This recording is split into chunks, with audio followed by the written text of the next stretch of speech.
This is Street Knowledge with Chris Graham. Welcome to Street Knowledge. I am Chris Graham, and I've got Scott German here with me. It's Monday, and it's a rare Monday after a win for Virginia over an FBS opponent. And Scott, Cavs get the win 38-18 over UConn on Saturday. And hey, it's a win over an FBS opponent, but the work does not get easier this week. Boise State Friday night, short week, traveling across the country to play on the blue field. You've been to the blue field, so you know all the ins and outs of Boise State as far as that goes. But your thoughts, first off, let's just go back to last week. Your thoughts on the UConn game? Well, like you said, Chris, a win is a win. And when this program, when you're as win-deprived as we have been, as Virginia has been over the last 10 years, you can't really be critical of getting a win. But on the other hand, you and I both haven't seen a lot of football teams come into Scott Stadium. You gotta give me this. That was one of the worst FBS teams that probably graced the field over in Charlottesville, because they were pretty weak. Well, they're weak. They're the same weak team that beat Virginia last year. I'll give them that. It got their coach fired last year. Randy Edsall's back. Whatever good that does. Actually, I'd say whatever good that does. I'm sure there are a lot of UConn fans who think the same thing. But he is a guy who took that program to a BCS game back before he left for Maryland, had a flame out of Maryland, came back to UConn, tail tucked on his legs. And it's year one of his reign, his regime, and that's not a, there's coaches that get their teams fired aren't that good. There's a reason their coach got fired.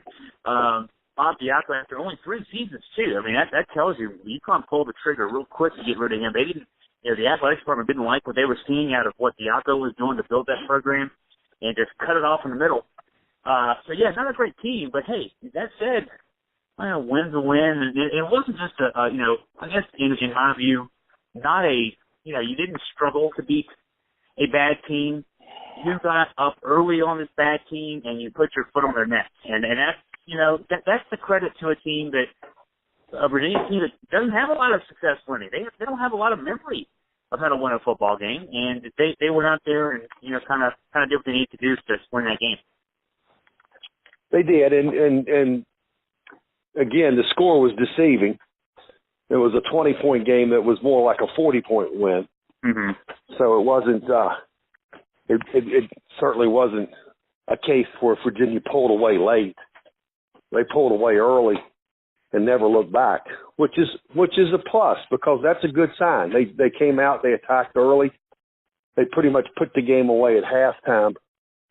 They took care of business. And again, for a Virginia team that I used to having people say that they took care of business, that's a positive step. I will give you that. And I guess the real test will be how positive it was is what they do come Friday night. Yeah, and that's going to be certainly a tough one. You're on the road at Boise State, a program that's had a lot of success dating back 15 years at least. They're a team that still has that chip on their shoulder of being a mid-major that doesn't get respect. They're playing a UVA team that's from a Power 5 conference. Anytime you're Boise State, you can get a pelt from a Power 5 school. You're looking to do that. Of course, they're playing advantage. Friday night. They play Friday nights all the time.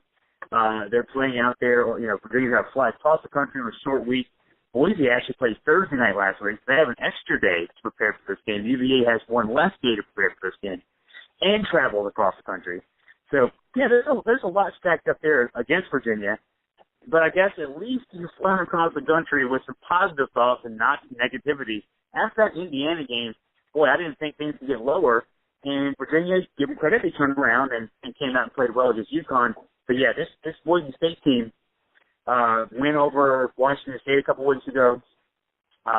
Struggled a bit in a win over New Mexico this past week, a New Mexico team that we talk about UConn being among the worst teams in Division I football. New Mexico is right down there with them. and a 28-14 win for Boise State in that game, a pretty lackluster performance. So two teams coming in off of victories, but maybe there's a sliver of a door opening for Virginia to at least play well.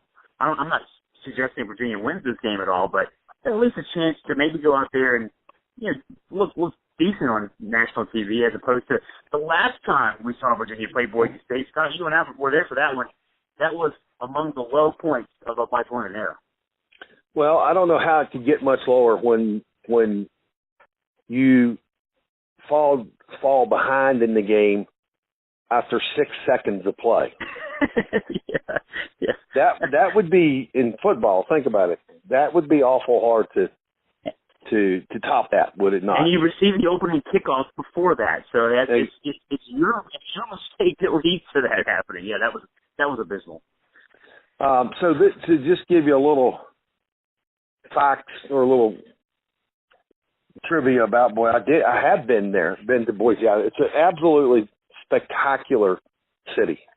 Went out to see the Cavaliers play Fresno State in the Idaho Bowl. And the blue turf is really blue. It was a day game, and you really needed sunglasses because the turf was a bright blue. And don't know whether or not that's something to factor into the game or not. None of these current Cavaliers have played on that field, so it's a unique area. It's a long trip. I'm sure the Cavaliers will have a better trip type accommodations than my traveling party did. We have to change planes about 9 times from Dulles. I'm sure they'll charter, but it's still a unique city to fly into. It's tucked away in the mountain, nestled in the mountains, and the climate is different. It's probably going to be very chilly Saturday night. Humidity will be non-existent, so a little different than what they were playing in on Saturday at Scott Stadium. So that might factor into it somewhat. I'll jump in here, Scott, because I think that's important. A couple things you said there are important that has nothing to do with rosters or anything else. But Saturday at Scott Stadium, it was hot. It was, it wasn't 90 degrees, but it was 80 or so with humidity. You could see UConn. UVA has that opening drive, 10-minute drive, 9 minutes 46 seconds, longest drive in UVA history. And you could see the UConn defense was already beaten. It was 7-0, and they were dead because they've been out on the field for 18 plays, 9 minutes 46 seconds on a hot day. They're coming from up in Connecticut where they didn't have any of these days prepping for this game. Now, flip side, Virginia this week, the weather's going to be 80 to 85 degrees every day. As you mentioned, Scott, we're flying out west, going into a climate that's very different, and there's a factor there. And also, I wanted to ask you just more about the blue field. You didn't play on the blue field, but you were there. I want to get your impression when you sat down in the stadium, and I sat down in some other stadiums. Sometimes it takes a while to acclimate. I remember talking to some players after UVA played in the Big House in Michigan back in the mid-'90s, and how they were looking around the field when they first got there for warm-ups like, wow, this place is huge. At that time, Scott Stadium was 42,000 capacity, and they're playing in a 110,000-seat stadium. And it took them a while, even in warm-ups, to get used to that field, the stands, the depth perception, and everything else. From your standpoint, just as a fan, you talked about the blue field, and it was in the daytime, so it was a little bit hard to adjust. But do you think that, you think there could be something to just, it's a little different. I mean, you play on green turf. Now you're playing on blue turf. Could there be enough of a difference there for guys who've never played on that it could maybe make a difference in some way? Well, I think it could, because they've got especially for the younger players, well, for any of the players, because there's no current member of the roster that's played there. Virginia has never played there. This is only the second game that I believe it is. On my notes, it's the first game that they've ever hosted at home against an ACC school. They played to Virginia Tech at a neutral site. So it will be different. The thing that when we walked, the first I guess my first thought was, and this is going to seem kind of pompous, but it's kind of gaudy because it's nothing subtle about it. Mm-hmm. It's blue, and it is a deep, shiny blue. I think if anything, maybe just adjusting to the sideline Mm-hmm. might be, although they do have it pretty, I'm not sure if they've changed the context of the sidelines or not, but the color contrast, but it was blue and orange, the orange being the sideline markers, field being blue, the yard markers were white. So that could pose somewhat of a problem, but here's something I was thinking about, and I'm almost willing to bet you that this week Cavaliers are going to spend some time over on the blue field that the women's field hockey team plays on. That's interesting. That's an interesting thought. Yeah, that's an interesting thought. I'm sure that football being the kingpin, they've kind of somehow or another equipped that field to somehow or another replicate the blue field they're going to be playing, because it's exactly the same blue. And I don't, for our listeners, I don't know if they've ever had a chance to look at the blue field. The blue field is next to the cage, I believe. Yeah. And I believe it's the field hockey, women's field hockey. Am I correct? And that's field hockey is in that same general vicinity as where the practice facility is for football anyway. So that is interesting. I had not thought of that. As soon as you said the blue turf, I knew where you were going. And yeah, because one thing that I was getting ready to joke, what can Bronco do? Can he put down blue on the turf at Scott Stadium? But you have he just goes to his right a little bit. Just goes to his right a little bit. Because one thing that pops up too is I don't know what color combinations in uniform Boise's going to wear on Friday night, but I presume obviously the blue that's in the field is part of their uniform colors. That could be an issue too. If you're Kurt Finkerson in back there, you see all this, you're surrounded by blue. And then you look across that line of scrimmage and you see guys wearing blue, just in the whir of a play, how fast the game goes, could that lead to do opposing quarterbacks throw for, a higher rate of interceptions because they're throwing the ball thinking they're throwing it away, and there's a blue jersey down center field. There's weird things like that. So what you're saying there, Scott, I think it's a great point. The blue field at the field hockey could certainly be at least a walkthrough there, if nothing else. Just do a walkthrough there. Oh, a walkthrough, and maybe let Benkert throw some passes downfield against a defense that's wearing some type of blue over apparel or some type. Now I looked at Boise State, and the one home game, their home uniforms, and they may be like Virginia, which they often change them up a little bit, but in their home game, I believe it was against Troy. Uh-huh. They had on almost entirely blue uniforms.